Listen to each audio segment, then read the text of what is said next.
It's nice to get back with all of you. Another Sunday, and I'm sure you're staying safe, keeping safe, and God has protected you. I want to read from the book of Luke, chapter 5, and verses 1 to 11. I want to just share something very simple today.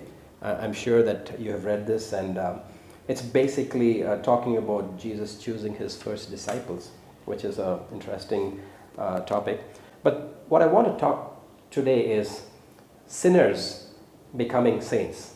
And I know that's a pretty normal statement and sentence, but I just want to help us understand that I've always been hearing people, and in fact, even a few days ago, I heard a lady saying, now I am ready for ministry. And I had to correct her, and I asked her, why a few months back, weren't you ready or weren't you not ready? And she said, no, I was not ready. And I said, so how do you become ready right now? Did you work out yourself, or did God allow you to do what you're doing? And so I had to explain to her that God is the person who can change things in our lives. We don't work out our holiness and our goodness and say, I was not ready and now I'm ready. And so I went on to explain to her and saying, God can take 100% sinner and use him 100% in ministry. He doesn't need to wait for some great spiritual holy person to come. So when I say sinners becoming saints, what I'm trying to say is God is always in this business of recruiting sinners. Now, I'm not suggesting that we all stay sinners. I'm not suggesting that we all need to be sinners. I'm not suggesting that we don't work out our salvation. That's not what I'm suggesting. But what I'm actually saying is we always have this feeling of we are no good. We are bad. We are not good in front of God. And this particular chapter, we look at how Simon Peter himself looks at Jesus and says, I'm not worthy to stand in front of you. So, interesting. Luke chapter 5 from verses 1 onwards. It says, one day as Jesus was preaching on the shore of the Sea of Galilee, great crowds pressed in on him to listen to the word of God. He noticed 2 empty boats at the water's edge, for the fishermen had left them and were washing their nets. Stepping into one of the boats, Jesus asked Simon, its owner, to push it out into the water. So he sat in the boat and taught the crowds from there. When he had finished speaking, he said to Simon, now go to where it is deep and let down your net to catch some fish. Verse 5 reads, Master, Simon replied, we worked hard all last night and didn't catch anything. Now note these words. He says, but if you say so. I love that. He says, but if you say so, I'll let the nets down again. In verse 6 it says, and this time their nets were so full of fish, they began to tear. A shout for help brought their partners in other boats, and soon both boats were filled with fish and on the verge of sinking. Verse 8. This is the climax. Verse 8. When Simon Peter realized what had happened, he fell to his knees before Jesus and said, O Lord, please leave me. I'm too much of a sinner to be around you. Isn't that, even when I'm speaking this, I could feel my body like kind of trembling and my hair standing, right? He says, oh Lord, please leave me. He's telling Jesus, leave me alone. I can't bear this. I'm too much of a sinner to be around you. For he was awestruck by the number of fish they had caught, as were the others with him. His partners, James and John, the sons of Zebedee, were also amazed. Jesus replied to Simon, don't be afraid. Look at Jesus, amazing, eh? He's not preaching some great message and says, don't be afraid. From now on, you'll be fishing for people. Verse 11 says, and as soon as they landed, they left everything and followed Jesus. Now, it's a pretty straightforward, simple passage. No big theology involved in this. It's not some huge kind of thing to understand or comprehend. Very straightforward. But what I like to look at is a few things here. First of all, I like to look at what Simon said to Jesus. In verse 5, he said, but if you say so, we will let down the nets. Many times in our lives, we have tried things. It's not wrong trying things. We worked hard. It's not wrong working hard. We have to work hard. We have gone the extra mile and used our skill, our talents, our energy, our resources, and nothing comes out of it. Just like what Simon did the whole night. He says, Lord, we worked hard the whole night. And we're, please understand, these guys are fishermen. They're not new to the sea. They're not new to fishing. They know where is what, how it is to be caught, when it is to be caught. They know everything. They went, they tried their best ability and their experiences. He said, we tried the whole night and we know where we tried. Nothing happened. And then, he goes on to tell, but if you say so, we will let it down. I think what we need to come to is that point of, God, if you say so, I will do this again. And Jesus is always in this business of actually taking our failures that we failed to accomplish and make us understand that you can do the same thing right now and you will succeed. Now, there are a couple of things involved here. One is, there are many things involved here, but let me tell you what I feel. Sometimes God wants to help us understand that if you think you know everything, I want to prove you wrong. That's number one. Number two, where you think nothing is possible, I want to show you it is possible. Point number two. Point number three, I think God's trying to help us understand, why can't you wait for me to say something and then you do it before you go waste your time, energy, and your resources and feel bad about it? So, but if you say so, if you and me listen, stay for some time, pause, realize there are so many things in our life, doesn't matter what it is, anything, so many of those things. Have we gone back and told God, I tried, it's not working, but if you say so, I want to try again. And that's where we need to come to. So that's one thing that I want to help us understand, that we could really consider, because when we don't consider if you say so, what's likely going to happen is we're going to give up. If Jesus was not there during that time, the guys would have gone back home, slept, not gotten any fish, gotten depressed, maybe got frustrated and not gone the next day, and maybe stayed out of business, stayed out of money. A lot of things could have happened. Huge things happen after that. But Jesus was there at that time, and they looked at Jesus and said, Simon looked at Jesus and said, if you say so, I will do it.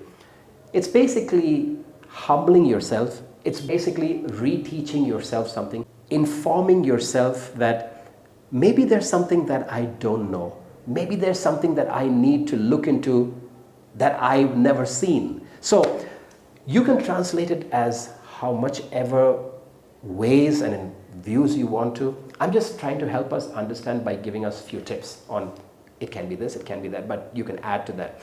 But what I'm trying to help us understand is we tend to give up and walk away or get frustrated and don't come back again.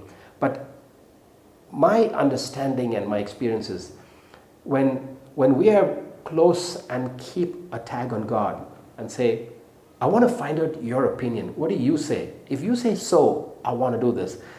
I think one is we draw closer to God. Two is we get to understand God's heart. Three is we get to know that we should actually talk to Him about His impressions and His understanding and His views on things. So there's a lots of things that come along with that package. When we just use that phrase, if you say so, lots of things come with that package. So when Simon said, but if you say so, in verse 6 it says, and this time their nets were so full of fish, they began to tear. A shout for help brought their partners in the other boat, and soon both boats were filled with fish and on the verge of sinking. So we can clearly see the benefits, the blessing, and the results, or the fruits, if you want to call it, of when you involve Jesus and when you get His opinion and when you say, but Jesus, if you say so, I'll do this. The immediate results are amazing, so much so that the boats were filled, not just filled, the nets were tearing and the boats were almost going to sink. So the blessing that comes to you, the benefit that comes to you, the prosperity and the goodness and the fullness, you will probably not be able to handle it, just like how the nets were tearing and the boats were sinking. So So in verse 8, it says, when Simon Peter realized what had happened, he fell to his knees before Jesus and said, "O Lord, please leave me. I'm too much of a sinner to be around you." Now, this is a very emotional, touching, and a very personal experience that Simon Peter has had with Jesus. First of all, he's feeling horrible. He's feeling sinful. He doesn't know Jesus much. Jesus did this wonderful miracle, something that he's never seen in all of his professional life as a fisherman. And he's feeling horrible. First of all, he's feeling that his experiences as a fisherman, that all his hard work is all just gone to ashes because it didn't mean anything at all. Whatever he knew, it didn't work. The last night it didn't work. And Jesus comes in and does this amazing thing by telling him, go back to that same place, and it worked. So he's feeling overwhelmed, actually. And he says, when Simon Peter realized what had happened, he fell on his knees before Jesus and said, "Oh Lord, please leave me alone." I love that phrase, saying, "Oh Lord, please leave me alone." I don't know about you, but there have been so many times in my life, so many instances in my life where I've actually questioned God about him using me, to the fact and the reality I question God is because I've known who I am. I know who I am. I know what I do. I know what I'm capable of. I know what I'm not capable of. And I know how horrible I can be as a person. I've kind of questioned God on the similar lines of what Simon has asked Jesus at this point in this chapter. I've always asked God, "Why me, Lord? Why have you used me? I'm not worthy for this. I'm not even qualified for this stuff. Why use me?" Now, that's the whole beauty of Jesus. It's taking the impossible, making them possible, taking the not so good and making them good, taking the horrible, sinful and making them saints. That's the whole beauty of Jesus, where he takes what you think is horrible and what you think is useless and who you think you are and makes you to be what you've never imagined you can be and what people can think of you. And so Simon looks at God and says, "Oh Lord, please leave me. I'm too much of a sinner to be around you." Isn't that such a sweet statement to say, "Lord, you're so good, you're so amazing, you're so holy, you're so generous, you're so kind.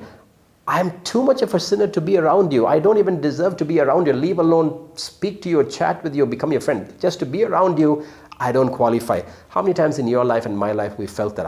I've always felt that many times in my life. And it's even now, sometimes I feel these things. Why is God being so good to me? Why is he being so kind to me? Why is he being so gracious and merciful to me? That's exactly what Simon Peter felt. For he was awestruck by the number of fish they had caught, as were the others with him. His partners, James and John, the sons of Zebedee, were also amazed. So people are freaking out here. The others are freaking out. People are looking like, what's happening here? Jesus replied to Simon, "Don't be afraid. From now on, you'll be fishing for people." Look at Jesus's simplified response. He's not giving him a big lecture. He's not kind of trying to make a huge theological perspective of this. He's saying, "Hey, first of all, chill. Don't be afraid." And second, he's saying, "Now I want to make you do something totally different from what you're doing.